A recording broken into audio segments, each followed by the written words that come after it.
அல்லேலூயா, அல்லேலூயா.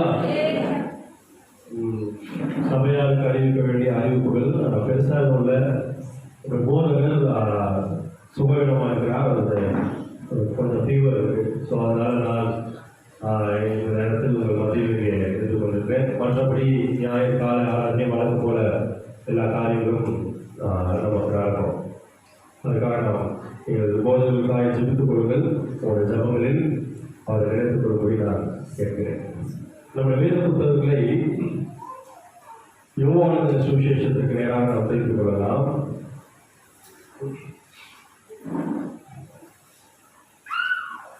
யோவான் 21ஆம் அதிகாரத்துக்கு நீங்க வேத புத்தகங்களை திருப்பி வச்சுக்கோங்க. இந்த கால வேளையில நாம் இயேசு கிறிஸ்துவின் அன்பின் குணாதிசயங்களை குறித்து நாம் பார்க்க போறோம். இயேசு கிறிஸ்துனாவே அன்பு தான். அதாவது அவருடைய அன்பின் குணாதிசயங்களை குறித்து கொஞ்ச நேரம் நாம் தியானித்து விட்டு கடந்து செல்லலாம் என்று சொல்லி நான் நினைக்கிறேன். கடந்த நாட்களில் நான் ஒரு புத்தகம் படிச்சுட்டு வந்தேன். அந்த புத்தகம் அப்படின்னா கார்ல் மார்க்ஸ் என்று சொல்ல ஒரு தத்துவ ஞானியினுடைய புத்தகம், அவருடைய வாழ்க்கையின் வரலாற்றுடைய புத்தகம். அது போன வாரம் நான் படிச்சுட்டு இருந்தேன். என்ன அதுன்னா, அந்த மனிதன் முதலாளித்துவத்திற்கு எதிராக போராடினார். யாருக்கெல்லாம் கார்ல் மார்க்ஸ் தெரியும்? நீங்க பார்த்துருப்பீங்க, நீங்க ரோட்ல போக பார்த்துருப்பீங்க. அவருடைய கம்யூனிஸ்ட் சித்தாந்தத்துல கம்யூனிஸ்ட் கட்சியில அவரோட போட்டோலாம் வச்சிருப்பாங்க.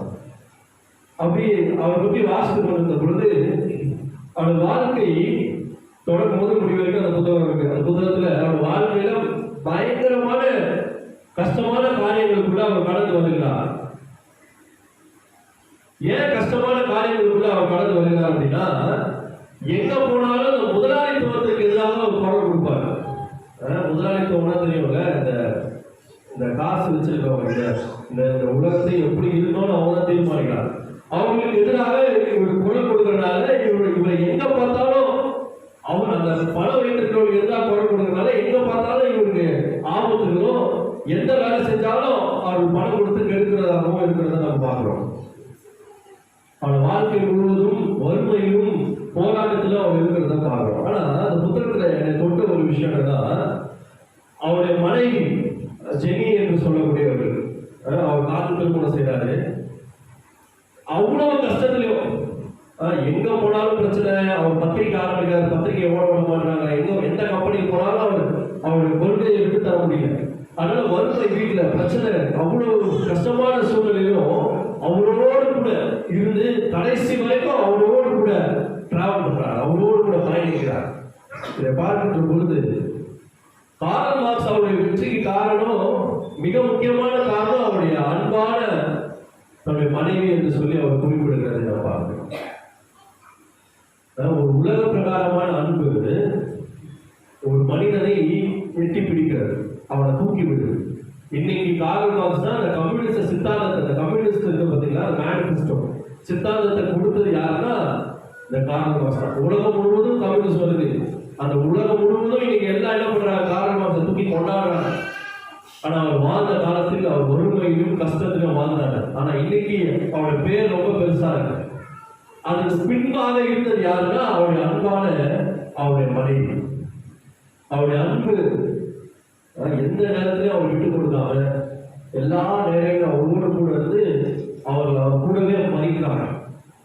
இந்த புத்தகத்தை வாசிக்கின்ற பொழுது யோசிச்சு பார்த்த உலகத்தின் அன்பு, ஒரு கணவன் மனைவி அன்பே அப்படி இருக்குன்னா, உலகத்தில் இருக்கிற அன்பு அப்படி இருக்குன்னா, ஆணுடைய அன்பு எவ்வளவு மேன்மையானதாக இருக்கும். அல்லேலூயா, எவ்வளவு மேன்மையான அன்பு. இந்த கால வேளையில் அதைதான் நாம் தியானிக்க போகிறோம். அவருடைய அன்பின் குணாதிசயங்களை குறித்து நாம் தியானிக்க போகிறோம். இந்த கால வேளையில நீங்க இந்த 21ஆம் அதிகாரத்தை நீங்க வாசிச்சீங்கன்னா என்ன நடக்குது? இயேசு கிறிஸ்து சிலுவையில் மரணம் அடைகிறார். மரணம் அடைந்த பின்பு 21ஆம் அதிகாரத்தில் என்ன சொல்றாரு? 1ஆம் வசனம் 2ஆம் வசனம் வாசிங்க. யோவான் 21 வாசிங்க.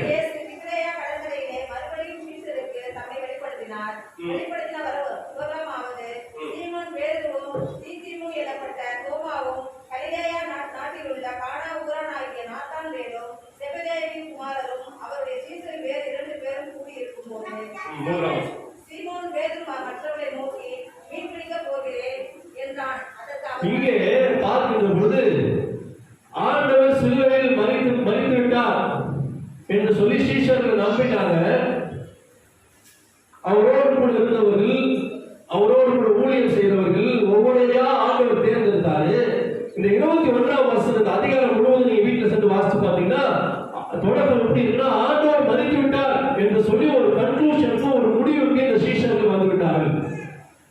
அதனாலதான் என்ன பண்றாரு இந்த பேதுரு, மற்றவர்களை பார்த்து சொல்றாரு, நான் மீன் பிடிக்க போகிறேன், என்ன பண்ண நான் மீன் பிடிக்க போறேன்னு சொல்றாரு. உடனே கூட இருந்த இந்த ஆட்கள் என்ன சொல்றாங்க, நாங்களும் வருகிறோம். எந்த வலையை விட்டு வந்தார்களோ, எந்த கடற்கரையில் ஆண்டவர் பாட்டு சந்தித்து நீ எனக்கு வேணும் வான்னு சொன்னாரோ, எந்த பாசி கொடுத்த வலைகளையும் நாட்டு கொடுத்த வலைகளையும் அந்த படகுலையும் அதெல்லாம் விட்டுட்டு நீ ஊழியத்துக்கு வேணும் வான்னு சொன்னத இத்தனை வருடம் அவரோடு கூட இருந்து அற்புதங்களை பார்த்தவர்கள், இத்தனை வருடம் ஆண்டவரோடு கூட இருந்து அதிசயங்களை பார்த்தவர்கள், புயல் அடங்கிற்று, பேய்கள் ஓடிற்று, அதிகாரத்தை கொடுத்தார், வல்லமையான ஊழியத்தை பார்த்த இந்த சீஷர்கள் இப்போ ஒரு முடிவில் இருக்கிறாங்க. 21ஆம் அதிகாரத்தில் ஆரம்பிக்கின்ற போது ஒரு முடிவில் இருக்கிறார்கள். இவர்களுக்கு பின்பு எல்லாம் முடிந்தது என்று சொல்லி மீண்டும் எங்கே ஆண்டவர்களை வேறு பிரித்தாலோ அந்த இடத்தை நோக்கி அவர்கள் செல்கிறதை நாம் பார்க்கிறோம். அந்த இடத்தை நோக்கி செல்கிறதை நாம் பார்க்கிறோம். எல்லாம் முடிந்தது என்று சொல்லி ஒரு முடிவுக்கு சீஷர்கள் வந்திருக்கிறார்கள். தோல்வி அடைந்திருக்கிறோம் என்று சொல்லி அவர்களுக்குள்ளாக ஒரு எண்ணம் தோன்றிருக்கிறது. ஏன் என்று சொன்னா, இதுக்கு முன்னாடி நீங்க வீட்டுல சென்று வாசிச்சு பாத்தீங்கன்னா அந்த சாப்டர்ல 20ஆம் அதிகாரம் 19ஆம் அதிகாரத்துல பேதுரு என்ன பண்றாரு, மறுதலிக்கிறார். எத்தனை முறை மறுதலிச்சாரு? 3 முறை இயேசு கிறிஸ்துவை மறுதலித்திருக்கிறார். அதனால பேதுருக்கு ஒரு எண்ணம் வந்துச்சு, இதுக்கு மேலே நான் ஆண்டவர்கிட்ட இருக்க, ஆண்டவருடைய ஊழியத்தை செய்கிறதாவோ அல்லது மனுஷரை பிடிப்பதற்காகவோ அல்லது அப்போஸ்தலனாகவோ ஆண்டவருடைய இனிமையோ இதுக்கப்புறமும் என்னால் இருக்க முடியாது, நான் தோற்றுவிட்டேன், எல்லாம் முடிந்தது, ஆண்டவரை சிலுவையில் அறைந்து விட்டார்கள், எல்லாம் முடிஞ்சிச்சு அப்படின்ற ஒரு கன்க்ளூஷன் வந்து அவர்கள் மீண்டும் பழைய வாழ்க்கைக்குள்ளாக செல்வதை நாம் பார்க்கிறோம். தோல்வி முகங்களோடு இருக்கிறதை பார்க்கிறோம். நீங்க அந்த வசனத்தை நல்லா வாசிங்கன்னா தெரியும். அவர்கள் ராத்திரியிலே அவர் ஒன்றும், அந்த ராத்திரியிலே அவர் ஒன்றும் பிடிக்கவில்லை. அல்லேலூயா. அந்த ராத்திரியிலே அவர் ஒன்றும் பிடிக்கவில்லை. ஆண்டவர் இல்லாம, ஆண்டவருடைய பிரசன்னம் இல்லாம, ஆண்டவருடைய அழைப்பை விட்டு ஓடுகிற மனிதர்கள். பேதுரு ஒரு எக்ஸ்பீரியன்ஸ் ஃபிஷர்மேன், ஒரு அனுபவம் வாய்ந்த மீனவன், கூட இருந்தவங்களும் அனுபவம் வாய்ந்த மீனவர்கள். அவங்க எவ்வளவு பிரயாசப்பட்டோம் அந்த ராத்திரியில ஒன்றும் அவர்களால் பிடிக்க முடியும். எனக்கு அன்பானவர்களே, சூழ்நிலைகள், இந்த சீஷர்கள் இப்பொழுது சூழ்நிலைகள் எல்லாம் முடிந்து போய் தோல்வி அடைந்து இதற்கப்புறம் ஆண்டோட முகத்தில் நான் எப்படி முடிக்கிறது, எப்படி தேவ பிரசனத்தில் வருகிறது, நான் பாவம் செய்து விட்டேன், நான் மறுதலித்து விட்டேன் என்று சொல்லி அவர்களுக்குள்ளாக அவர் ஒதுங்கி நிற்கிறதை நான் பார்க்கிறோம். ஆனால் ஆண்டவர் இங்க செய்யறது பாருங்களேன். 5ஆம் வசனம் வாசிங்க. இயேசுவை நோக்கி, பிள்ளைகளே, 4ஆம் வசனம் வாசிங்க.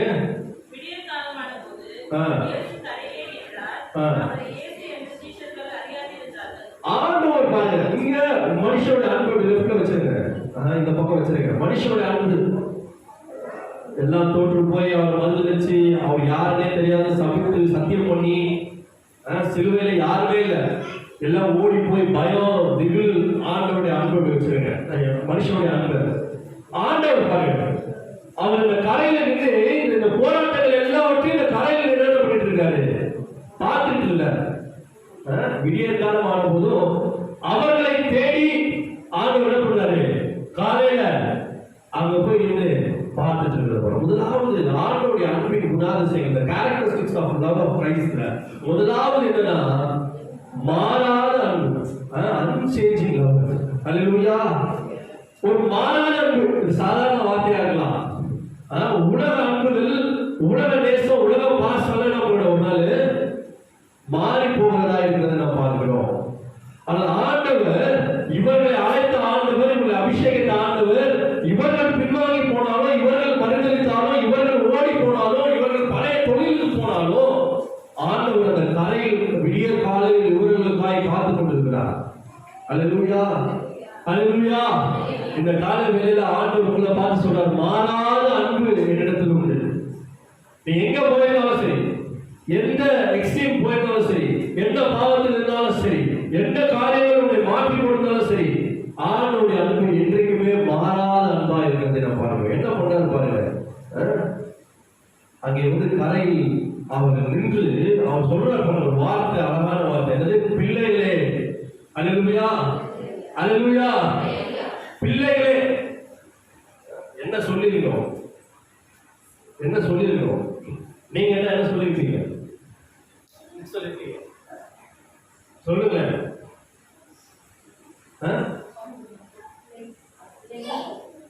நீங்க என்ன சொல்லிருப்பீங்க? லோகம் செஞ்சுட்டான், நீங்க நன்மை செஞ்சீங்க, லோகம் செஞ்சுட்டான், என்ன சொல்லுவீங்க? போன் எடுத்தவங்க பாதி. வேற என்ன சொல்லுவீங்க? ஆட்கள் போது சொல்லுவோம். என்ன சொல்லுவீங்க?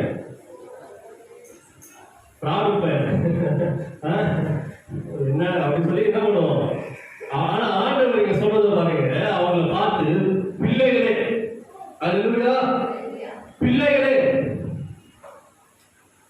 பிள்ளைகளே அவங்களுக்காக காசு இருந்துட்டு அவர் முதல் வார்த்தை சொல்ற பிள்ளைகளே. நான் இன்னும் உங்க பிள்ளையாக பார்க்கிறேன், இன்னும் உன்னை பிள்ளையாக பார்க்கல. ஒருவேளை காற்றும் படகு அந்த ஒரு வாழ்க்கை புயல்ல நீ வந்து தூரமா போயிருக்கலாம். ஆனால் ஆண்டவர் அவர்களை பார்த்து சொல்கிற காரியம், பிள்ளைகளை சாப்பிடுவதாலும் உண்டா என்று சொல்லி அவர்கள் கேட்கிறது நாம் பார்க்கிறோம். முதலாவது அது மாறாத அன்பு. எந்த சூழ்நிலையிலும் எந்த எந்த விதமான பிரச்சனைகள் மத்தியிலும் நாம் எங்க போயிருந்தாலும் அவருடைய அன்பு அது மாறாத அன்பா இருக்கிறது. உங்களை ரட்சிக்கப்படும் போது எப்படி ஆண்டவர் கொடுத்தாரோ, எப்படி உங்களை நீங்க நல்லா ஜெபம் பண்ணும் போது எப்படி உங்களை ஆண்டவர் கூப்பிடுவாரோ, அதே மாதிரிதான் நீங்க ஜெபம் பண்ணாத போது ஆண்டவர் கூப்பிட இருக்கிறார். அல்லேலூயா, அல்லேலூயா. அவர் ஏதோ மாறி போயிடுறாராகவோ, அவர் ஏதோ நம்மளை அடிக்கிறவராகவோ, அவர் ஏதோ நம்ம பனிஷ் பண்றவராகவோ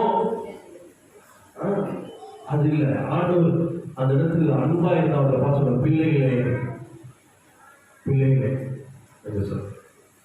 யாரை பார்த்து சொல்றாரு பாருங்க. அவங்க யாரை பார்த்து சொல்ற? மறுதளித்தவர்கள், விட்டு ஓடி போனவர்கள், சத்தியம் செய்தவர்கள், சபித்தவர்கள், அவரை அவரை அவரை மறந்தவர்கள், அழைப்ப மறந்தவர்கள் எல்லாத்தையும் ஆண்டவர் மறந்தது பிள்ளைகளே என்று சொல்கிறார். முதலாவது மாறாத. இரண்டாவது அது எப்படிப்பட்ட அன்பு பாருங்க. 6ஆம் வசனம் வாசிங்க.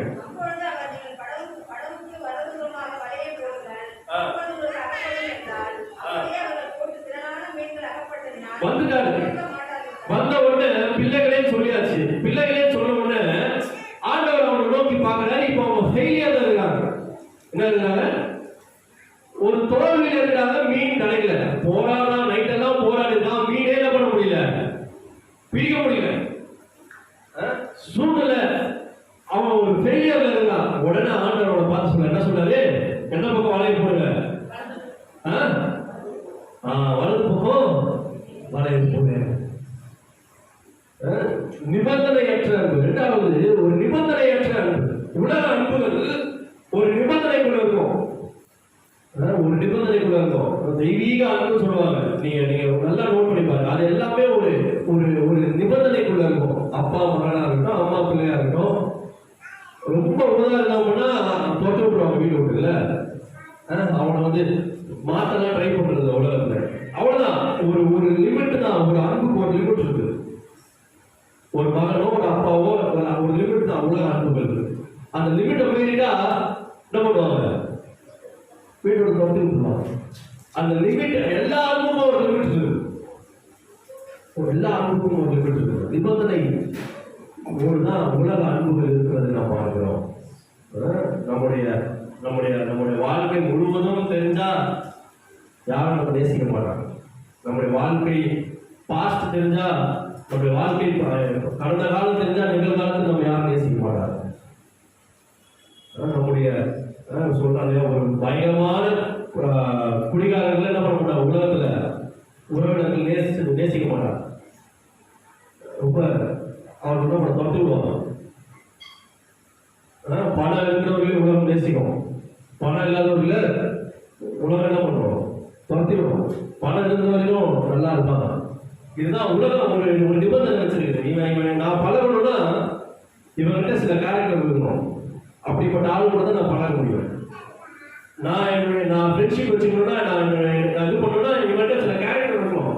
அப்படிதான் நான் பழக முடியும். எல்லாருமே நம்ம வந்து என்ன பண்றோம்ல, அன்பு செலுத்த மாட்டோம். அப்படிதான் உலக அன்புகள் ஒரு நிபந்தனையோடு உலகம் நேசிக்கிறதை நம்ம பார்க்கிறோம். ஆனால் ஆண்டவர் எந்த நிபந்தனையும் வைக்கல.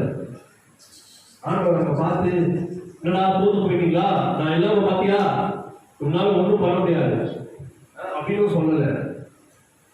நான் என்னதான் உன்னால பண்ண முடியும் அப்படின்னு பண்ணல. ஆண்டவர் பார்த்து சொல்றாரு, மீன் நைட்டெல்லாம் ட்ரை பண்ணி நான் பார்த்துட்டு தான் இருந்தேன். என்ன பண்ணுங்க அங்க வலையை போடு அப்படின்னு சொல்றாரு. அடுத்த வசனம் வாசிங்க.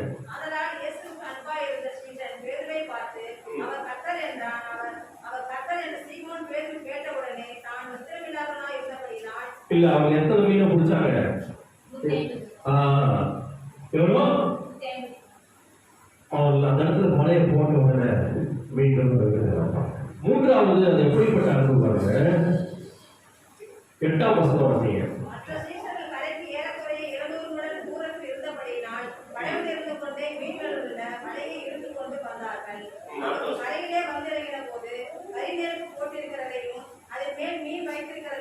மூன்றாவது விட்டு கொடுக்காத ஒரு அன்பு. முதலாவது மாறாத அன்பு, இரண்டாவது நிபந்தனையற்ற அன்பு, அன்கண்டிஷனல்.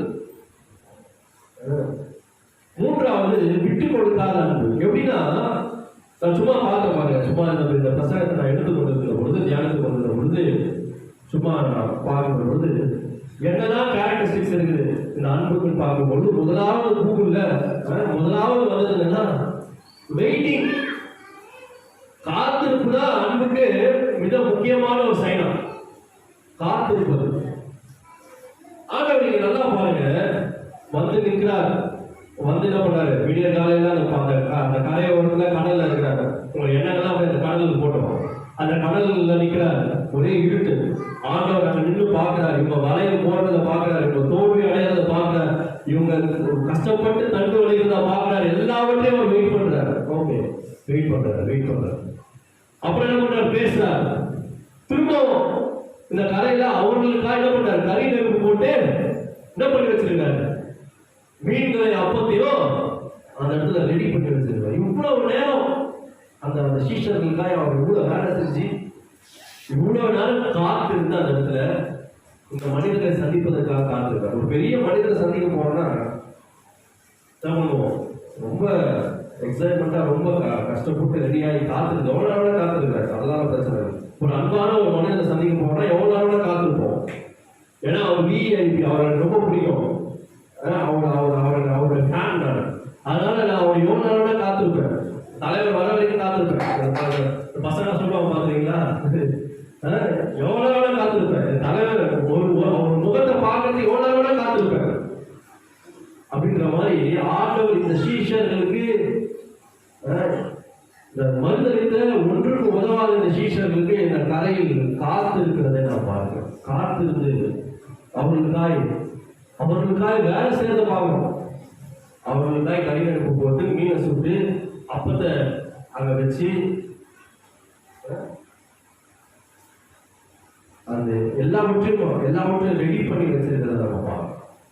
என் கண்பாளர்களே, முதலாவது அது மாறாத அன்பு, இரண்டாவது நிபந்தனையற்ற அன்பு, மூன்றாவது அது விட்டு கொடுக்காத அன்பு. எந்த நேரத்திலையும் விட்டு கொடுங்க. நல்லா யோசிச்சு பாருங்க. ஆண்டவர் இப்ப உயிர் இருந்துட்டார். இந்த சம்பவம் நடக்கின்ற பொழுது ஆண்டவர் உயிர் இருந்திருக்கிறாரு. ஆண்டவர் நினைச்சா நேரம் பிதாக்கிட்ட போயிருக்கலாம்.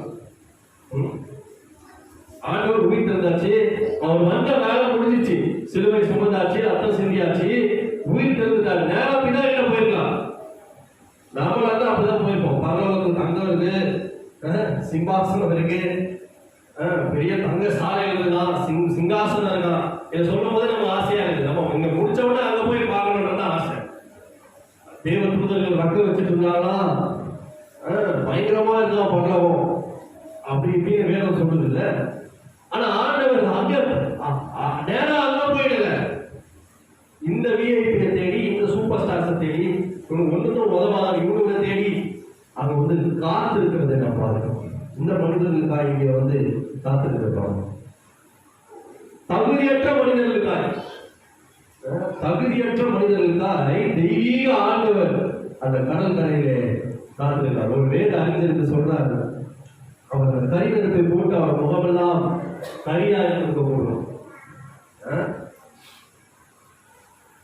காத்திருந்து காத்திருந்து அவர் அந்த கடல் கரையிலே அமர்ந்து காத்து கொண்டே இருந்திருப்பார். இவர்களை பார்த்து கொண்டே இருந்திருப்பார். அவ்வளவு அன்பு இந்த சீஷர்கள் மீது ஆண்டவர், அவ்வளவு அன்பு, அவ்வளவு அன்பு இந்த சீஷர்கள் மீது ஆண்டவர். மீன் பிடிக்க போறேன், அழைப்பு விட்டு தூக்கி போட்டு மறுதளிச்சு சமைச்சு ஓடி போயிட்டாங்க. எச்சமணி தோட்டத்திலே ஓடினாங்க. தனியா அவர் வீட்டு ஓடி போன இந்த சீஷர்களுக்காய் அவர்களை காத்திருந்து செய்கிறோம். 4வது 12ஆம் வசனம் வாசிங்க.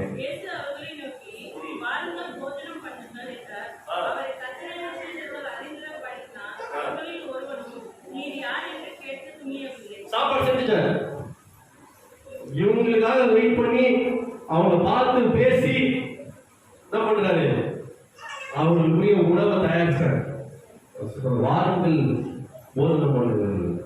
ஒருத்தர் பிரச்சனை பண்ணான்னு வச்சுக்கோ, நம்ம கிட்ட அவன் தண்ணி கூட தராது, அவன் அப்படியே தோற்று விட்டுருக்கு. அனுபவம் அப்படியே வீடு தோற்று விட்டுருக்கு. அவன் வீட்டுக்குள்ளே கூடாது, தண்ணியை தராதுன்னு சொல்லுவோம். இதுதான் உலகம். ஒருத்தர் நம்ம பிடிக்கலன்னா என்ன பண்ண மாட்டாங்க, வீட்டில் தண்ணி கூட தர மாட்டாங்க, அப்படியே போயிடுங்க அப்படின்றோம். அது ஆண்டு அவங்களுக்காக உணவு ஆயத்தம் பண்ணி வாருங்கள் போதனை பண்ணுங்கள். கலைச்சு போயிட்டீங்க ராஜா, இரவெல்லாம் வலையை போட்டு மீன் பிடிச்சு கஷ்டப்பட்டு ஒன்றும் கிடைக்காம ஃபெயிலியர்ல, மனசு வலி ஒரு பக்கம், உடல் வலி ஒரு பக்கம், சோர்ந்து போய் இருக்கிறீர்கள். உங்களுக்காக நான் உணவு ஆயத்தப்படுங்கள், வாருங்கள் போதனை பண்ணுங்கள் என்று சொல்லி. 4வது ஒப்பிட முடியாத அன்பு, அன்கம்பேரபிள், ஒப்பிட முடியாது. ஆண்டவருடைய அன்பு மட்டும் வாழ்வு பிள்ளைகள் கேட்டுக்கோங்க. ஆண்டவருடைய அன்புக்கு ஈடா ஏதாவது ஒரு அனுபவம் வாழ்க்கையினா அது உங்களை வேற விதமா கொண்டு விடுவாங்க. ஆண்டவருடைய அன்புக்கு ஈடா ஆண்டவரை விட்டுட்டு நான் இந்த அந்த அன்பை பெருசாக அப்படின்னா அது ரொம்ப நாளைக்கு நிலைக்காது. ஆண்டவருடைய அன்பு தான் ஒப்பிட முடியாத அன்பு. எந்த மனிதனுடைய அன்பினாலும் ஆண்டவருடைய அன்பை ஒப்பிட முடியாது. அல்லேலூயா, அல்லேலூயா. எந்த உயிரை கொடுக்கிற ஒரு நண்பனுடைய அன்பா இருந்தாலும் சரி, கணவன் மனைவியுடைய அன்பா இருந்தாலும் சரி, ஒரு உறவினர்கள் அன்பா இருந்தாலும் சரி, அந்த அன்புக்கு ஈடா இந்த இயேசு கிறிஸ்துவின் அன்புக்கு ஈடா கிட்ட கூட முடியாது. அப்படி அவர் உலகத்தையும் மனிதனையும் உங்களை வேலை அவர் நேசித்தார். அல்லேலூயா. ஒப்பிட முடியாத அன்பு. ஏன் அப்படின்னா எல்லாம் தெரியும். பேதுருவை பார்த்து சொல்றார், நீ என்ன மறுதலிப்ப, நீ என்ன மறுதலிப்ப, நீங்க எல்லாம் விட்டு ஓடி போயிட்டு. எப்ப சொல்றாரு? நடந்ததுக்கு பிறகு இல்ல, நடக்கிறதுக்கு முன்னாடி என்ன சொல்றாரு? நடக்கிறதுக்கு முன்னாடி ஆண்டவர் பார்த்து சொல்றாரு, நீங்க எல்லாம் விட்டு ஓடி போவீர்கள், மனுஷகுமாரன் தனியா இருப்ப, நீ என்ன மறுதலிப்ப, ஒருத்தனை காட்டி கொடுப்பான். இதெல்லாம் எப்ப சொல்றாரு? அப்பவே சொல்றாரு. எல்லார பத்தி எல்லாமே தெரியும். யூதாஸ்காரியர் காலை கழுவுகின்ற பொழுது அவருக்கு தெரியும் அவன் காட்டி கொடுப்பான். பேதுருவின் கால்களை கழுவுகின்ற பொழுது அவருக்கு தெரியும் பேதுரு மறுதலிப்பான் என்று சொல்லி. யோவானுடைய கால்களை கழுவுகின்ற பொழுது தெரியும் அவன் மட்டும்தான் சிலுவையில் நிற்பான், அதுவும் அவனால ஒன்றும் செய்ய முடியாது, சிலுவையில் சும்மா நின்று இருப்பான். ஒவ்வொருடைய கால்களை கழுவும் போது அவருக்கு தெரியும் இவன் ஓடி போகிறவன், இந்த கால்கள் ஓடி போகும், ஒரு நாள் இந்த கால்களை விட்டு ஓடி போகும், ஒரு நாள் இந்த கைகளை பார்த்து சபிக்கும், ஒரு நாள் இந்த வாயை பார்த்து சபிக்கும். எல்லா வெற்றியும் அவர் தெரிந்திருக்கிறார். எல்லாவற்றையும் அவர் தெரிந்த. உலகத்தை ஏமாற்றலாம், மனுஷனை ஏமாற்றலாம், குடும்பத்தை ஏமாற்றலாம். ஆண்டவருக்கு எல்லா காரியங்களும் ஆண்டவருக்கு தெரியும். நம்மளை பத்தி A to Z தெரியும். என்னை பத்தி A to Z ஆண்டவர் தெரியும். நாளைக்கு என்ன செய்ய போகிறேன் என்பது தெரியும். 20 வருடங்கள் கழித்து வாழ்க்கை எப்படி இருக்க போகுது என்பது ஆண்டவர். இந்த காரியத்தை நம்ம புரிந்து கொள்ளல. நிறைய பேர் நினைச்சுக்காங்க ஆண்டவர் தெரியாமல் செஞ்சிடலாம். ஆண்டவர் இது நான் பண்ணிட்டேன், எப்படி அவருக்கு தெரியும். அவருக்கு எல்லா காரியங்களும் உங்கள் வாழ்க்கை குறித்து அவருக்கு தெரியும். அல்லேலூயா, அல்லேலூயா. ஒப்பிட முடியாத அன்பு. 15ஆம் 2ஆம் அதுக்கப்புறம் நீங்க அப்படியே வாசிச்சே வந்தீங்கன்னா, இப்போ இங்க வந்தாச்சு, வந்துட்டாங்க, அவங்களுக்கு உணவு கொடுத்தாச்சு, எல்லாரும் வந்துட்டாங்க. அப்படி ஒரு இறுக்கமான சூழ்நிலை நல்லது. ஏன்னா ஓடி போயாச்சு, ஒருத்தருக்கு எதிராக பேசிட்டோம், அப்படியே உட்கார்ந்துட்டு இருக்காங்க. ஆண்டவர் அங்க ஆரம்பிக்கிறார் பாருங்க. என்ன ஆரம்பிக்கிறாரு? அவர்கள் போஜனம் பண்ணின பின்பு இயேசு சீமோன் பேதுருவை நோக்கி, யோவானின் குமாரனாகிய சீமோனே, அவர்களில் அதிகமாய் நீ என்னிடத்தில் அன்பாய் இருக்கிறாயா என்றார். சீமோன் பேதுருவை பார்க்கிறார். என்ன பண்ணியாச்சு? வந்து வெயிட் பண்ணியாச்சு, வந்து இவர்களுக்காக காத்திருந்தாச்சு, இவர்களுக்காக சமைச்சாச்சு, இவர்களுக்காக மீனை சுட்டாச்சு, அப்பத்தை வச்சாச்சு, கொடுத்தாச்சு. அப்படியே கொஞ்சம் கொஞ்சமா பேச ஆரம்பிக்கிறார். சீமோன் பேதுருவை பார்க்கிறார். அவன் அவரை பார்க்கிறான். பயத்தோட திங்களோட அவன் பார்க்கிறான். ஆண்டவரை பார்த்துக்கிறார். என்ன சொல்றது? இவர்களின் அன்பாய் இடையே நீ நேசிக்கிறாயா? இவர்களையும் எனக்கு நேசிக்கிறாயா? இங்க கிரேக்க மொழியில 3 அன்புக்கு நிறைய வார்த்தைகள் உண்டு. அன்புக்கு அந்த முக்கியமா 2 வார்த்தைகள் அன்புக்கு உண்டு. ஒண்ணு அகாப்பே என்று சொல்லக்கூடிய வார்த்தை. அது வந்து தெய்வீக அன்பு. அந்த வார்த்தை வந்து மனுஷனுடைய அன்புக்கு எழுத முடியாது. ஒரு கணவனுடைய மனைவி அன்புக்கோ இல்லது ஒரு நண்பருடைய அன்புக்கோ நம்ப முடியாது. அகாப்பே எழுத முடியாது. ஏன்னா அகாப்பே என்ன, அது என்ன வார்த்தைன்னா ஆண்டவருடைய உன்னதமான அன்பு, ஆண்டவருடைய தெய்வீக அன்பு, அந்த பெரிய அன்பு, அதுதான் அகாப்பே. இன்னொரு வார்த்தை இருக்கு, பிலியோ அப்படின்னு வார்த்தை.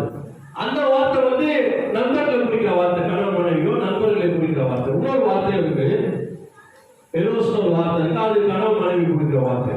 இங்க ஆண்டவர் அவனை பார்த்து 2 முறை கேட்கிற, 3 முறை கேட்கிறார் இல்லையா? 2 முறை கேட்கின்ற பொழுது அவர் பயன்படுத்துகிற வார்த்தை அகாப்பே. பேதுருவை பார்த்து கேட்கிறாரு, நீ அந்த லெவலுக்கு என்ன நேசிக்கிறியா? அகாப்பேன்ற வார்த்தையை பயன்படுத்தி கேட்கிறாரு, நீ என்ன அகாப்பே பண்றியா? நீ அந்த அளவுக்கு நேசிக்கிறியா? பேதுருவால சாதாரணமாவே நேசிக்க முடியல. ஆனா ஆண்டவர் முதல் முறை கேட்கின்ற பொழுது என்னை நீ நேசிக்கிறியா? நேசிக்கிறியா? அவன் என்ன பதில் சொல்றான் பாருங்க. முதல் வாட்டி சொல்ல பண்ணீங்க. ஆம் ஆண்டவரே, உம்மை நேசிக்கிறேன் என்பதற்கு நீ அறிவீர் என்றார். அவர் என் ஆட்டுக்குட்டிகளை மேய்ப்பாயாக என்றார். இரண்டாம் தரம் அவர் அவனை நோக்கி, யோவானின் குமாரனாகிய சீமோனே, நீ என்னிடத்தில் அன்பாய் இருக்கிறாயே என்றார். அதற்கு அவன், ஆம் ஆண்டவரே, உம்மை நேசிக்கிறேன் என்றார். 2 முறை அந்த வார்த்தையை பயன்படுத்தி கேட்கிறார். அந்த எக்ஸ்ட்ரீம் அன்புக்கு, அந்த தெய்வீக அன்புக்கு நீ நேசிக்கிறியா? அந்த அன்பை என்ன நேசிக்கிறியா? நான் 3வது முறை 2 முறையும் பேர் சொல்றேன், ஒன்றும் பண்ண முடியல. 3வது முறை ஆண்டவர் அந்த வார்த்தையை விட்டுட்டு பிலியோ சொன்ன வார்த்தைக்கு இறங்கி வந்துட்டார். சரி ஓகே, அந்த அளவுக்கு நீ இல்லை, அதுக்கு கொஞ்சம் கீழே நான் வந்ததுன்னு சொல்லி என்ன பண்றாரு, இந்த வார்த்தையை போட்டு நீ நேசிக்கிறேன். அவன் பதில் சொல்றான். என்ன பதில் சொல்றான்?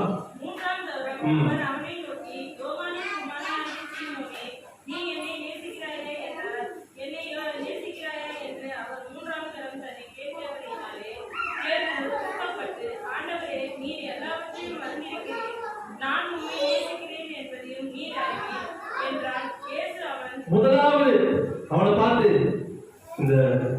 நீ வர, நீ நான் மீட் பண்ணிக்க போறேன்னு சொல்ற உடனே உங்களை வந்தாங்க பத்தி அந்த சீஷர்கள், உன்னோட நண்பர்கள், இவர்களை விட நேசிக்கிறியா கேட்கிறேன். 2வது முறை இந்த கடல், இந்த வர நம்ம யோசிக்கல இல்லையா?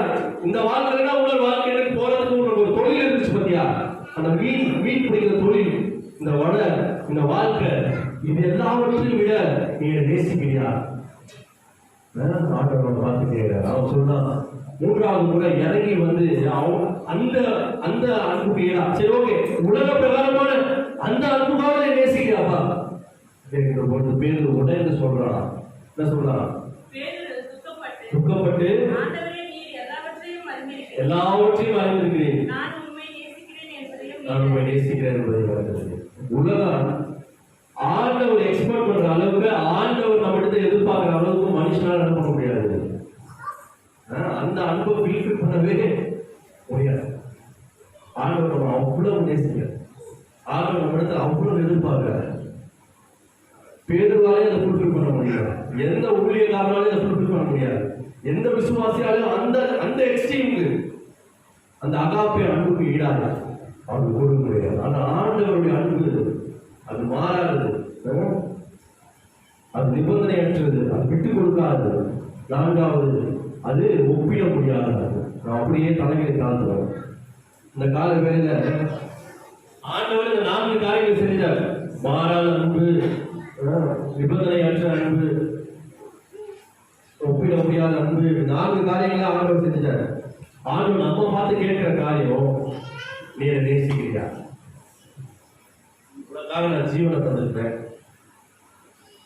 உனக்காக நான் கடைசி தொட்டு ரத்தம் வரைக்கும் தந்து மதித்திருக்கிறேன், நீ என்னை நேசிக்கிறாய்? பேதுருவை பார்த்து கேட்ட அதே கேள்விய என் நம்மை பார்த்து என்னையும் சேர்த்து நீ என்னை நேசிக்கிறாய், நீ என்னை நேசிக்கிறாயா? இந்த கால நேரம் கண்களை மூடி யோசிச்சு பார்ப்போம். ஆண்டவர் கேட்கறதா உண்மைதாங்க, ரொம்ப பெருசா கேட்கல. பெருசா நேரத்தை எனக்கு தருவியா? ஒரு நேரத்தை எனக்கு தருவாயா? அதுதான் கேட்கிறேன். உனக்கு ஒரு அழைப்பு இருக்கிறது. எதுக்குதான் பேதுருவுக்கு வந்தார்? பேதுருவர் பெரிய பேராயர், உலகத்தினுடைய முதல் பேராயர் பேதுரு. மீன் பிடிச்சிட்டு இருந்தவன் இனி உலகம் முழுவதும் பிரசங்கிக்கப்படுகிறான். மீன் பிடிச்சிருந்த சாதாரண மனுஷன், அவனுடைய வாழ்க்கை ஹிஸ்டரியில கூட இருந்திருக்காரு. அவன் குடும்பம் கூட அவன் நினைச்சு பார்த்திருக்காரு, செத்துருந்தான். ஆனா இன்னைக்கு வேத புத்தகத்துல பேதுருடைய பெயர் பெருசா இருக்கு. நீ உலகம் முழுவதும் எத்தனை பேர் இருக்காங்க தெரியுமா?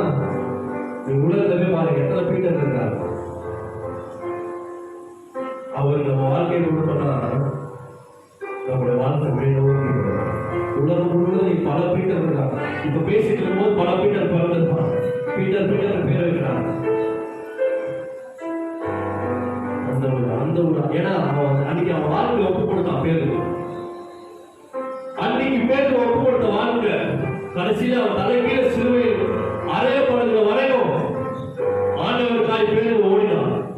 விட்டு விலகி போனவன், காய் ஒப்பினவன், சபித்தவன், மீண்டும் மீன் பிடிக்க போனவன், மீண்டும் அழைப்பு விட்டு ஓடி போனவன், பாவி, சபிக்கப்பட்டவன், இப்படிலாம் அவன் மேல முத்திரை இருந்துச்சு. ஆனால் ஆண்டோடைய அன்பு அன்னைக்கு உடைச்சிச்சு. அந்த கடல் கரையில அந்த மீன்களோட, அந்த அப்பத்தின் வாசனையோட, அந்த மீன் வாசனையோட பேருடைய மண்டையில அன்னைக்கு அவன் எடுத்த தீர்மானம் பேருடைய வாழ்க்கை முழுவதும் தோண்டி போச்சு.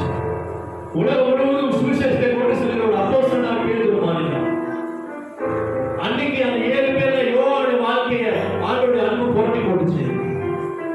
யோவான் அன்று முதல் பல நிருபங்களை வேத புத்தகத்தில் எழுதினார். இன்னைக்கு எத்தனை ஜான்? 4 ஜான்.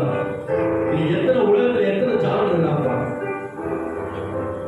அன்னைக்கு அங்க இருக்க பல மனிதர்கள், சாதாரண மனிதர்கள், வீரர்கள், இந்த உலகம் முழுவதும் அவருடைய பெயர்கள் பேசப்படுது. உலகம் முழுவதும் அவருடைய பெயர்களை வைக்கிறார்கள். ஏன்னா அன்னைக்கு அவங்களோட தன்னுடைய வாழ்க்கையை ஆண்டவர் ஒப்பு கொடுத்தார். மீண்டும் அவர் தேடி வந்து அழைக்கப்பட்ட ஆண்டவருக்கு அழைப்பு இருக்கிறது என்று சொல்லி தன்னுடைய அழைப்புக்கு நேராக அவர்கள் கடந்து சென்றார்கள். இந்த காலங்களில் கண்களை மூடி நீங்க அழுவா அழுது இந்த காலையில் ஒவ்வொரு வாரம் ஆராதனை. ஓ, நீ ரட்சிக்கப்பட்ட புதுசுல எப்படி ஜெபம் பண்ண? நீ ரட்சிக்கப்பட்ட புதுசுல எவ்வளவு வைராக்கியமாய் ஆண்டவருக்காக இருந்தாய், எவ்வளவு ஆண்டவர் மீது அன்பு இருந்தது. ஒரு அன்பு தனிந்து உலகத்துக்காய் கொடுக்கிற நேரம் எவ்வளவு, ஆண்டவருக்காய் நாம் கொடுக்கிற நேரம் எவ்வளவு, வேத புத்தகத்தோடு நீ செலவிடுற நேரம் எவ்வளவு, மற்றவர்களோடு பேசுகிற நேரம் எவ்வளவு. இந்த மொபைல் போன், நீ விளையாடுகிற விளையாட்டு கேம், நீ விளையாடுகிற, நீ பேசுற மனுஷங்களை எல்லாம் ஒரு நாள் கண்டுபிடிக்க போவோம்.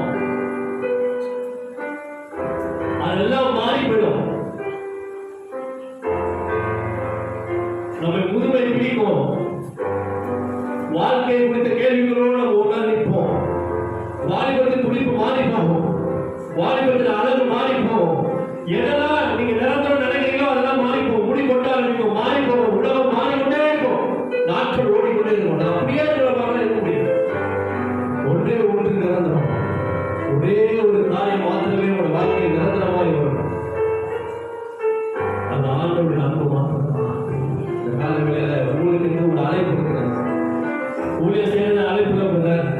ஊழியர்லாம் வேற அவங்க எல்லாம் செய்யணும். நம்ம வந்து அதுக்கு தகுதியானவங்க இல்லை. நம்ம மீன் பிடிக்கிறவங்க நீ பெரிய தகுதியானவங்க. உங்களுக்கு ஒரு அழைப்பு இருக்கிறது. ஒவ்வொரு மனிதனுக்கும் ஒரு அழைப்பு இருக்கிறது. ஒவ்வொரு மனுஷனுக்கும் ஒரு அழைப்பு இருக்கிறது. ஏதோ ஒரு நாள் ஆண்டவரை ரட்சிப்புகளை நடத்திருக்கலாம். ஏதோ ஒரு நாள் ஒரு குடும்பத்தை ஆண்டவர் ரட்சிப்புகளை நடத்திருக்கலாம். இந்த கால வேலை கடந்து கூடிய ஆண்டவரை பார்த்துக்க அழைப்பை இந்த கால வேலை எனக்கு தெரியும். பேருரை போல வாழ்க்கையை நான் யூஸ்ஃபுல்லா மாற்றணும். யோகரை போல வாழ்க்கை யூஸ்ஃபுல்லா மாற்றணும். மற்றொரு உதவி செய்கிற வாழ்க்கையாக வாழ்க்கை மாறணும். ஏதோ பிறந்த வாழ்ந்த போனதுல வாழ்க்கை ஆண்டவருக்காக என்னத்தை செய்ய ஒரு மனதுக்கு விசாரிக்கிறார். சாத்தானுடைய பெரிய வெற்றி என்ன தெரியுமா? நீ பாவி, நீ மோசமானவன், நீ அந்த பாவம் செஞ்ச, இந்த பாவம் செஞ்ச, 1994 இந்த பாவம் செஞ்ச, 1980 இந்த பாவம் செஞ்ச, இப்படி சொல்லி சொல்லி சொல்லி ஆண்டவருக்கு நமக்கு உறவை கற்பது தான் சாத்தானுடைய மிக முக்கியமான வேலை. சரி, நான் அது தகுதி இல்லை, அது இல்லை, அதெல்லாம் தூக்கி போட்டேன். ஆண்டவர் அதை பத்தி கேட்கவே இல்லை. அவன்கிட்ட தூக்கி போட்ட ஆண்டவர் அவனை பார்த்து சொல்றாரு, என்ன நேசிக்கிறியா? என்ன நேசிக்கிறியா? நீ செஞ்சதெல்லாம் அதை விட்டு, மதுரை சச்சி அதை விட்டு, ஆண்டவரே சபிச்சுட்டா அதை விட்டு. அதை நான் யோசிக்கிறேன். ஒன்றே ஒன்றுதான், தேவனுக்காய் உனக்குள்ள ஒரு சின்ன ஆசை, தேவனுக்காக எழுத வேண்டும் என்ற ஆசை. யாருக்கெல்லாம் அந்த ஆசை வந்து கையில் வேண்டுமா? யாருக்கெல்லாம் இந்த பிரசங்கம் கேட்டபோது ஒரு ஆசை, நான் பேருமாய் எழுப்பி பிரகாசிக்கணும். யோவான் மாதிரி ஏதோ ஒன்று செய்யணும். நான் அவ்வளவு நல்லவே இல்லை, ஆனா ஏதோ ஒன்று செய்யணும். எனக்கு அவ்வளவு தெரியாது, ஆனா ஏதோ ஒன்று செய்யணும். காலையில் அப்படியே இந்த கையில் உயர்ந்திருக்க ஒவ்வொரு நாள் நான் சிந்திக்கிறேன். இயேசுவின் நாமத்தினால இப்பொழுதே அவரோட வாழ்க்கையில ஒரு அன்பின் பரிமாற்றத்துக்காக ஸ்தோத்திரம். இப்பொழுதே ஒரு அன்பு அவரோட வாழ்க்கையில் பெருகட்டும். இப்பொழுதே பேதுருவாய், யோவானாய், எல்லாரும் இயேசுவின் நாமத்தினால எல்லா தடைகளையும் எதெல்லாம் ஒரு வாழ்க்கையை தடைப்படி கொண்டிருக்கிறோம், பாவங்கள், சாவங்கள், ஒரு கிருத்தி கான்சியஸ் எல்லாவற்றையும் இயேசு கிறிஸ்துவின் நாமத்தினால இப்பொழுதே விலகி போகிறது சொல்லிக்கிறேன். எல்லா சாத்தானுடைய காரியமும் இயேசு கிறிஸ்துவின் நாமத்தினால இப்பொழுதே சபிக்கிறேன். இயேசுவின் நாமத்தினால ஒவ்வொரு கை தூக்கிற ஒவ்வொரு மீதும் ஒரு தேவ அபிஷேகம் கூடட்டும். ஒரு தேவ அபிஷேகம் கூடட்டும். ஆண்டவரை பற்றி பல மக்களுக்கு எடுத்துக்கொள்கிற பாத்திரங்களாக எழுப்பட்டும். இந்த சபையில் இருந்து ஒரு ஆண்டவரை பற்றி எடுத்துக்கொள்கிற பாத்திரங்களாக எழுப்பாக இயேசுவின் நாமத்தினால நான் நேசிக்கிறேன். ஆண்டவரை பார்த்து சொல்றேன், நான் நேசிக்கிறேன்.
பாடுகிற பொழுது காணிக்கை 352 தமக்கு பேர்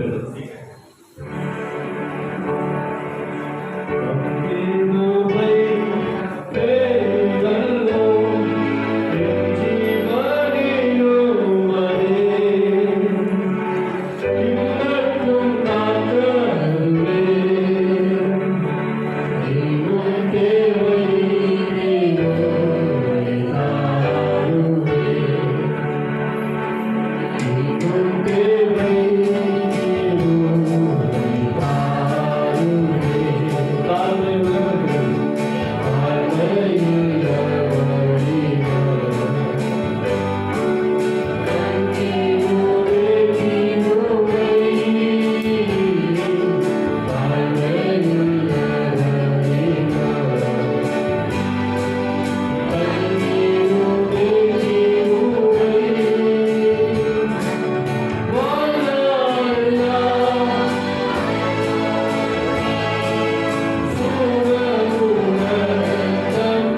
இந்த கால வேலைக்காக நன்றிகளை செலுத்துகிறோம். இந்த கால வேலையிலும் ஆண்டுபடியே நாங்கள் உங்களுடைய துதிகளை பாடினோம், உங்களுடைய வசனத்தை நாங்கள் கேட்டோம், அதற்காக நன்றிகளை செலுத்துகிறோம். இப்பொழுதும் வந்து ஒவ்வொரு ஆசீர்வதிக்கிறார், வந்து ஒவ்வொரு குடும்பத்தின் மீதும் ஒரு ஆசீர்வாதத்தின் கரம் அமர்த்தம். ஆண்டவரே, ஒவ்வொரு குடும்பமும் செழிக்கட்டும், ஒவ்வொரு குடும்பத்தின் மீதும் ஒரு பொருளாதார ஆவிக்குரிய ஆசீர்வாதம் இப்பொழுதே கட்டவில்லை.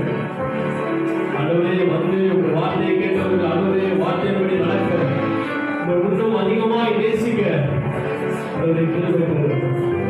இங்க வந்திருக்கிற ஒவ்வொரு மீதும் ரத்த கோட்டைகளை கொண்டு வருகிறேன், ஒவ்வொரு மீதும் ரத்தத்தை எழுதுகிறேன். ஒவ்வொரு பாகத்தில் போகும்போதும் வரும்பொழுதும் எங்கே போனாலும் வந்தாலும் ஆண்டவரே இந்த ரத்த கோட்டைகளுக்குள்ளாக கொண்டு வருகிறேன். இவர்களும் ஒரு குடும்பமும் ஆசீர்வாதமாய் செழிப்பாய் வருகிற வாரம் முழுவதும் இருக்க போவதற்காக நன்றிகளை செலுத்துகிறேன். ஒரு ஊழியக்காரராக நான் நின்று கொண்டு ஆசீர்வதிக்கிறேன். நான் படைத்த காணிகளுக்காக நன்றிகளை செலுத்துகிறேன்.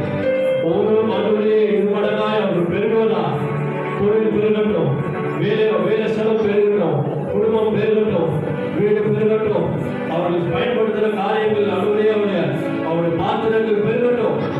இயேசு கிறிஸ்துவின் நாமத்தினால் இப்பொழுதே மக்கள் ஒவ்வொருவரும் ஆசீர்வதிக்கிறேன்.